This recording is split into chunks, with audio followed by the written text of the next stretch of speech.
Jain students. तो जैसे कि आज आपका सोशल साइंस का पेपर था और अभी तक प्रीवियस जो भी पेपर्स हो रहे हैं, चाहे 2019 का हो, 20 का हो, 21 का हो, 22 का हो, या उन सब के मुकाबले देखा जाए तो इस साल का पेपर काफ़ी ज़्यादा ईजी था। इस साल के पेपर में ऐसा कोई भी टफ क्वेश्चन नहीं थी जो था, और फिर भी स्टूडेंट्स की डिमांड पर मैं अभी ये जो वीडियो बना रहा हूँ इसमें मैं आपसे एमसीक्यू डिस्कस करूँगा। नेक्स्ट में आपके जो थ्योरी वाले क्वेश्चन है उस पर बात करूँगा। सो ये जो आपके सामने पेपर खुला हुआ है ये हमारा सेट बी है, ठीक है ना, देख सकते हैं सेट 2। तो एक चीज ध्यान रखिएगा कि जैसे 4 सेट या 3 सेट जो भी आपके आते हैं उनके अंदर क्वेश्चंस का जो प्लेस है वो चेंज होता है, लेकिन क्वेश्चन सेम होते हैं। किसी भी सेट में क्वेश्चन अलग अलग नहीं होते हैं। तो हो सकता है कि मैं जो आपको क्वेश्चन यहाँ दिखाने जा रहा हूँ वो यहाँ क्वेश्चन नंबर हो 1 आपके सेट 2 के अंदर, और आपका अगर सेट 1 है तो हो सकता है उसमें वो क्वेश्चन नंबर 7 है। तो थोड़ा सा इस हिसाब से आपको मैच करना होगा क्योंकि इस वाइज क्वेश्चन क्या रहते हैं, बदलते रहते हैं, है ना। उनका पोजीशन बदलता है, क्वेश्चन तो हमारे वही रहते हैं, उनमें कोई भी बदलाव नहीं होता है। क्लियर?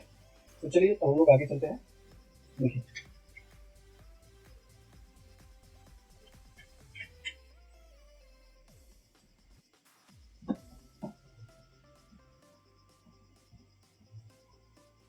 अब देखिए यहाँ पर आपके सामने क्वेश्चन नंबर 1 है, ठीक है। और क्वेश्चन नंबर 1 जो आपका है एमसीक्यू के अंदर, है ना, इसको आप देख सकते हैं। इस क्वेश्चन के अंदर साफ साफ आपको दिखा रहा है ना। एक क्वेश्चन है कि which one of the following country has one party system, चारों में से कौन सा ऐसा देश है या वन पार्टी सिस्टम है। इसका आंसर चाइना है। और ये जो क्वेश्चन है ना, वो आपके सिविक्स के चैप्टर 4 पॉलिटिकल पार्टी सिस्टम है। इस एमसीक्यू सेशन में मैं आपको न केवल ये बताऊंगा कि क्वेश्चन का आंसर क्या है, बल्कि उसका सोर्स क्या है। और चारों बुक आपकी जो हिस्ट्री, ज्योग्राफी, पॉलिटी या इकोनॉमिक्स है, तो इसके अंदर आप अगर देखेंगे चाहे वो हिस्ट्री के क्वेश्चन हो, ज्योग्राफी के हो, सिविक्स के, इकोनॉमिक्स के, जितने बुक से टोटल कितने क्वेश्चन आए, किस चैप्टर से कितने क्वेश्चन आए, ये भी हम लोग लास्ट में डिस्कस करेंगे। तो लास्ट में जुड़े रहिएगा ताकि आपको अच्छे से पता चल जाए कि किस चैप्टर का कितना वेटेज रहा इसका। ओके, और साथ साथ अपना आंसर की भी मैच कर सकें कि आपने कितना स्कोर किया है। चलिए, तो सिविक्स में आप देख सकते हैं चैप्टर 4 का क्वेश्चन है पॉलिटिकल पार्टी। इसका आंसर चाइना को बताया। चाइना में एक ही पार्टी है ना, कम्युनिस्ट पार्टी ऑफ चाइना, उसी का टोटल कंट्रोल रहता है। अब नेक्स्ट क्वेश्चन की अगर हम लोग बात करते हैं तो देखिए नेक्स्ट क्वेश्चन यहाँ पर हमारा है कि हमको एक घटना है, इसको आपको सही अरेंजमेंट में लगाना है। तो इसको चेक करना है कि ये जो बेल्जियम में पावर शेयरिंग था वो किस तरीके से था। तो इसमें जो 4 ऑप्शन है अगर इन चारों ऑप्शन को हम देखते हैं, इसमें पहला क्या है कि Brussels had a separate government with equal representation, ठीक है।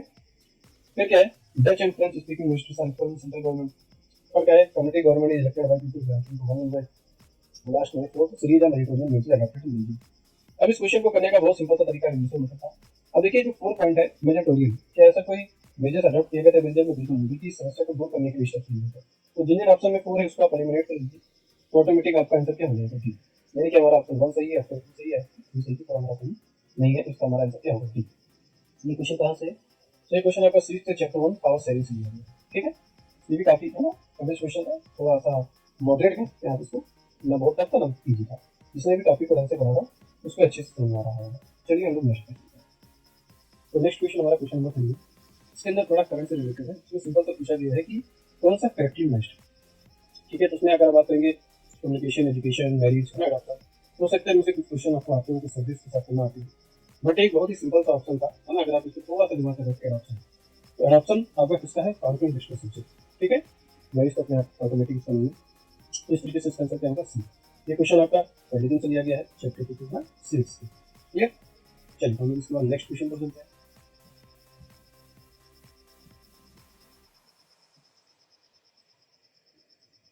नेक्स्ट क्वेश्चन आपका तो देख सकते हैं आप, ये क्वेश्चन नंबर 4 जो है हमारा, है ना, ये कहाँ से लिया गया है, इंडियन कॉन्स्टिट्यूशन में आप देख सकते हैं एक स्टेटमेंट पूछा गया है। स्टेटमेंट नंबर 1 क्या है, there is no official reason for the Indian state, there is a freedom to protest, practice, propagate any religion in India. तो ये जो दो पार्टीज है ये इन चारों में से किसकी है, क्या रिपब्लिक की है, सॉवरेन की है, सोशलिस्ट की है, सेकुलर की है। तो इसको आप ध्यान से पढ़ेंगे तो इसको बहुत ही सिंपल से आपको समझ आ जाएगा। इसका आंसर क्या है, सेकुलर, है ना, ये सेकुलरिज्म का कॉन्सेप्ट है। और ये कहाँ से लिया गया है, चैप्टर 3 के, है ना, जेंडर, रिलीजन एंड कास्ट से लिया गया है, ठीक है, सिविक्स से। तो ये दोनों पार्टी किसकी है, सेकुलरिज्म की, ठीक है। बहुत ही ईजी, बहुत ही अच्छा क्वेश्चन है। इसके बाद नेक्स्ट अगर हम क्वेश्चन की बात करते हैं, ये मैचिंग का क्वेश्चन आपको दिख रहा है, ठीक है। मैचिंग के क्वेश्चन के अंदर अगर आप बात करेंगे तो बहुत ही सिंपल क्वेश्चन है। वीट क्या है, फूड क्रॉप, रागी क्या है, फूड एंड फोटोग्राफ, मेज मिलेट्स है, एंटी क्या है, बेवरेजेस क्या है। इस तरीके से क्वेश्चन ज्योग्राफी के कहाँ से लिए गए, चैप्टर 4 एग्रीकल्चर से लिए गए, ठीक है। अब नेक्स्ट अगर हम बात करते हैं इसके बाद, तो अगला क्वेश्चन हमारा है 6। ये फिर से अगेन क्या है, 3 क्वालिटीज यहाँ पर दी गई है ना, देख सकते हैं आप 1 2 3। पहला पूछ रहा है ये सॉइल वाइडली स्प्रेड है, इंपॉर्टेंट सॉइल है, नॉर्दर्न प्लेन्स पे ज्यादातर पाई जाती है, सैंड सिल्ट की पाई जाती है। आपको पता है हमने बहुत बार बात की है कि इसका बहुत ही सिंपल सा आंसर हमारा क्या है, एल्यूवियल सॉइल, ठीक है ना। ये सारी क्वालिटीज किसकी है, एल्यूवियल सॉइल की, क्लियर? तो ये किससे है? ज्योग्राफी के चैप्टर 1 रिसोर्स डेवलपमेंट से क्वेश्चन दिया गया है। इसके बाद नेक्स्ट अगर बात करें तो नेक्स्ट क्वेश्चन हमारा है फिल इन द ब्लैंक्स। जैसे कि अगर माइका किसका एग्जांपल है? नॉन मेटेलिक मिनरल का। तो एनर्जी मिनरल का एग्जांपल क्या है? बॉक्साइट है नहीं, प्लेटिनम भी नहीं है, मैग्नीशियम नहीं है। तो इसका सही आंसर क्या होगा? Natural gas. ये क्वेश्चन हमारे ज्योग्राफी के चैप्टर 5 मिनरल और एनर्जी रिसोर्सेज से मिलेगा। ठीक है, नेक्स्ट क्वेश्चन बात करें तो ये क्वेश्चन एक अच्छे लेवल का क्वेश्चन इसको कह सकते हैं, क्योंकि जिसने इसको डीप पढ़ा है वही इसका आंसर दे सकता है। इसमें पूछा गया करेक्टली मैच्ड। तो देखिए अमर जवान की बात करें तो गुरुवा होने की नहीं है ना, इसके अलावा सच्ची घंटा है ऐसे। ठीक है ना, ये भी गलत है। गुलामगिरी ये भी आपको पता है गलत है पूरी तरीके से। तो सही आंसर इसका क्या होगा? छोटे और बड़े का सवाल है। काशी बाबा है ना जो कानपुर में मिल वर्कर थे उनकी। तो ये क्वेश्चन किससे लिया गया है? हिस्ट्री के चैप्टर 5 से, friend culture and the modern world से। ठीक है, वहां से आपको क्वेश्चन आइडेंटिटीज मिल जाएंगे। आगे देखते हैं। ये क्वेश्चन मैं कहूंगा कि एक अच्छे लेवल का क्वेश्चन है। ठीक है, इस क्वेश्चन के अंदर भी थोड़ी सी ट्रिक थी। बस जैसे ज्यादातर बच्चे इलेक्ट्रॉनिक सिविल कोड और टीटीआर क्वेश्चन के बारे में जानते थे, तो थोड़ा सा ट्रिक लगा तो उसको कर सकते थे। इसमें देख सकते हैं सबसे पहले क्या था? इलेक्ट्रॉनिक सिविल कोड आया 1804 में, फिर टीटीआर कॉन्स्टेंटिनोपल कोड हुई 1832 में, फिर हैब्सबर्ग ने हंगरी को ऑटोनॉमी दी 1867 में, और लास्ट में हमारा क्या हुआ? बाल्कन कॉन्फ्लिक्ट है ना, 1912 से 1930। तो इस तरीके से आंसर क्या हो गया? सी 4 1 2 एंड 3। इसको हम लोगों को क्रोनोलॉजिकल ऑर्डर में सेट करना है ना, जो काल का अनुसार हम लोग क्वेश्चन लगाते हैं, ये क्वेश्चन वहां से उठाएंगे। सो ये हिस्ट्री चैप्टर 1 के है ना, rise and message in Europe से। ठीक है, नेक्स्ट हम बात करते हैं। बहुत ही अच्छा क्वेश्चन है, डायरेक्ट आपकी बुक से क्वेश्चन उठाया गया है। तो जर्मन फिलोसोफर थे है ना, जोहान बेटा, उनसे पूछा गया है कि वो किस स्कूल ऑफ थॉट से बिलोंग करते हैं। तो आपको पता है आपके बुक में सीधा सीधा टॉपिक है रोमांटिसिज्म, वहां से उठाया गया है। तो किस तरीके के स्कूल ऑफ थॉट को बिलोंग करते हैं? रोमांटिस्ट। ठीक है, ये हिस्ट्री चैप्टर 1 यूराइज एंड मैसेज इन यूरोप से ही दिया गया है। अगला क्वेश्चन बॉडी का मास इंडेक्स है। ज्यादातर बच्चे क्या होता है कि थ्योरी पढ़ लेते हैं, जो टीचर्स भी थ्योरी पढ़ा देते हैं, बॉक्सेस को छोड़ देते हैं। लेकिन एनसीईआरटी का एक एक बॉक्स, एक एक पिक्चर आपके लिए बहुत इंपॉर्टेंट होता है। अब ये क्वेश्चन जो इकोनॉमिक चैप्टर में डेवलपमेंट के बॉक्स उठाया गया है, बीएमआई बॉडी मास इंडेक्स, और सीधे वहीं पर जो लाइन लिखी है उसी क्वेश्चन को उठाकर यहाँ पूछ लिया गया है कि ये किस न्यूज होता है। तो किसे होता है? अंडर न्यूट्रिशन को चेक करने के लिए कि अगर किसी व्यक्ति का बीएमआई इस तरीके से है, अगर वो एवरेज है यानी कि वो ठीक ठाक है, ज्यादा है ओवरवेट है यानी कि उसके अंदर जो तरीके की फैट है वगैरह ज्यादा है, अगर बीएमआई उसका कम आ रहा है, हाइट वेट के हिसाब से उसका कम आ रहा है, तो इसका मतलब वो अंडर न्यूट्रिशन है, उसको भी और ज्यादा अपने आप को ग्रो करने की जरूरत है। एवरेज गुड होता है। तो ये क्वेश्चन सीधा आपके चैप्टर से उठाया गया है, बुक से उठाया गया है। अच्छा क्वेश्चन है, जिसने डीप पढ़ा होगा वही इसको आंसर दे सकता है। अगला क्वेश्चन देखते हैं। तो अब ये क्वेश्चन आपका ट्रिकी क्वेश्चन थोड़ा सा है समझने में, है बहुत इजी क्वेश्चन। हमारे इकोनॉमिक्स के चैप्टर को ग्लोबलाइजेशन से लिया गया है। जैसे कि मल्टीनेशनल कॉर्पोरेशन, इसके बारे में आपने सुना होगा, बुक में लिखा हुआ है। तो क्या होती है? कंपनीज ऑपरेटिंग मेनी कंट्रीज, मतलब ऐसी कंपनियां दुनिया के कई देशों में काम करती हैं। तो आप 4 को बी से मैच कर दीजिए। फिर अगर बात करते हैं लिबरलाइजेशन ऑफ ट्रेड, जैसे भारत ने एलपीजी रिफॉर्म किया था 1991 में, है ना, तो इसको आप किससे मैच कर देंगे? लिबरलाइजेशन का मतलब ये क्या है? रिमूवल ऑफ रिस्ट्रिक्शंस, यानी कि ट्रेड बैरियर्स को कम करना या खत्म करना। ठीक, फिर कल्चरल एक्सचेंज में क्या होता है? आइडियाज, वैल्यू और ना इन चीजों का ट्रेडिशंस का इंटरेक्शन होता है, ट्रांजेक्शन होता है, एक से दूसरी जगह पर। फिर टेक्नोलॉजिकल एडवांसमेंट का मतलब ही है कि हम इनोवेशन कर रहे हैं मैन्युफैक्चरिंग में, कम्युनिकेशन में, इंफॉर्मेशन में, नई कनेक्टिविटी पाइप में। तो ये सबको अगर आप आपस में मैच कर देंगे, इसका राइट आंसर क्या होगा? बी होगा, है ना। फर्स्ट का सी, सेकंड का डी, थर्ड का ए एंड फोर्थ का डी। क्लियर? चलिए हम नेक्स्ट क्वेश्चन की बात करते हैं। तो क्वेश्चन नंबर 13 जो हमारा है वो लिखा है कि what is the primary purpose of the loan activities offered by the bank. तो इस क्वेश्चन का आप सिंपल सा आंसर एलिमिनेशन मेथड से दे सकते हैं। देखिए अदर फाइनेंशियल इंस्टीट्यूशन से कंपीट करने का जो ऑप्शन एकदम गलत है। केवल प्राइमरी सेक्टर को प्रॉफिट जनरेट करवाना बिल्कुल गलत है, ओनली नहीं, क्योंकि बैंक जो है सेक्टर को सपोर्ट करते हैं। एमएनसीज की इनकम इंक्रीज करना। अब एमएनसी का मतलब क्या? Multinational company. तो क्या देश में बाकी कंपनियां जो है, बाकी लोग हैं, उनको बैंक से लोन नहीं ऑफर करते हैं, क्योंकि इसी ऑप्शन में क्या हो जाएगा? गलत। तो ऑटोमेटिक हमारा एक्शन क्या होगा? To support economic growth. ठीक है, इसके मल्टीपल रीजन है। ठीक है, जैसे इंटरेस्ट रेट कम होना, आसानी से काम हो जाना, एक गवर्नमेंट के अंदर रूल्स के अंदर होना ताकि लोगों को परेशानी ना हो।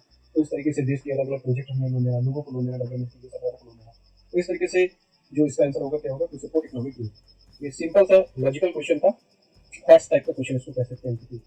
लेकिन ये कहाँ से लिया गया है? ये इकोनॉमिक्स के chapter 3 money and credit question उठाया गया है। ठीक है, इसके बाद नेक्स्ट अगर हम बात करते हैं, अब इस क्वेश्चन को देखिए। अब क्वेश्चन नंबर 14 की अगर मैं बात करता हूँ, तो ये क्वेश्चन एक अच्छे लेवल का क्वेश्चन है। ठीक है, ये क्वेश्चन बहुत अच्छे लेवल का क्वेश्चन है, क्योंकि इसमें कई सारे बच्चे कंफ्यूज हो रहे थे। ये जो इमेज है ये किस सेक्टर की? क्योंकि पिक्चर बेस्ड क्वेश्चन हमारे इसमें आता है।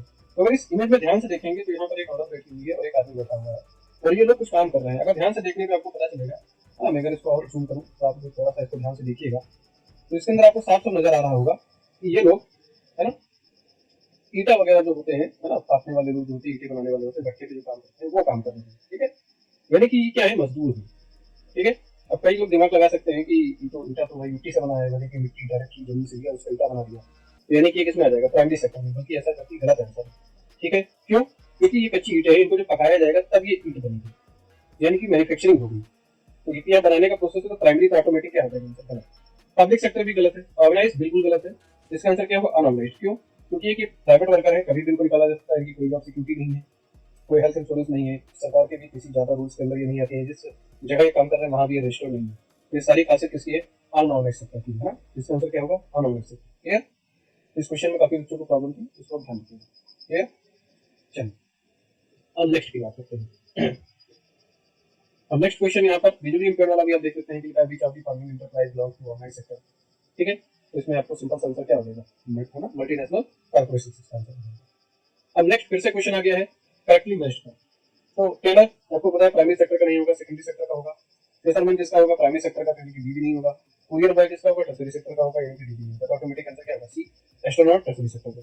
अब हो सकता है कई बच्चे एस्ट्रोनॉट होकर कंफ्यूज हो जाए, बट आपको ध्यान में रखना है कि अगर तीनों ऑप्शन को एलिमिनेट करेंगे तो टर्सरी सेक्टर आएगा। ठीक है, चलिए नेक्स्ट अगर हम बात करते हैं तो किस चैप्टर का है, ये economics chapter 2 sector 70 Indian economy का क्वेश्चन।